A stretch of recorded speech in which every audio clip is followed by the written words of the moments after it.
Assalomu alaykum. Bu obzorimizda biza Faberlic kompaniyasini opalaskиватели og'iz bo'shlig'i uchun для полости рта bu ekstrakt o'tlardan qilingan, ichida растительный aminokislotalari bor, ichida spirt yo'q, ftor yo'q, и kompleksniy очищение milklarni va tishlarni yaxshilab tozalab beradi. Profilaktika vоспалениялар uchun ham og'iz bo'shlig'idagi и judayam свежий дыхание bo'lishi uchun mana shu Faberlic kompaniyamizdan ham yonbop narxda, ham качественный produksiyamiz. Mana hozir men o'qib ko'rsataman. Bu 250 ml bo'ladi. Halol, mana halol sertifikatga ega. Mana 2025-yilda chiqqan 07 mana срок годностьлari mana bor, mana shu yerda hammasi yozilgan.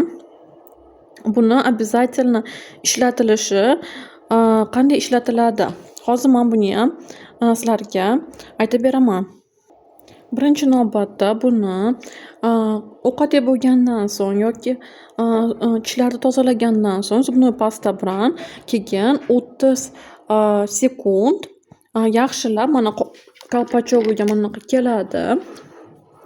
Mana quyiladi, bunaqa nimasiga. O'zini merniy shkalasi bor mana. 25 ml, mana bu yerda yozilgan 20 ml, mana qancha nima bo'lsa quyiladi. Mana shkalaga, mana shu qarab turilgan dozatoriga. Keyin esa buni 30 sekund ichida yaxshilab og'iz bo'shlig'ini g'arg'ara qilib, keyin tuplab tashaladi, yutilmaydi ichga. Keyin tuplab tashlagandan so'ng 30 minut, yarim soatgacha ovqat yemaslik kerak, чтобы длительный effekt yaxshi hidlarni yo'qotib beradi, vоспаленияларni yo'qotib beradi, yaxshilab mana shu og'iz bo'shlig'ini tozalab beradi.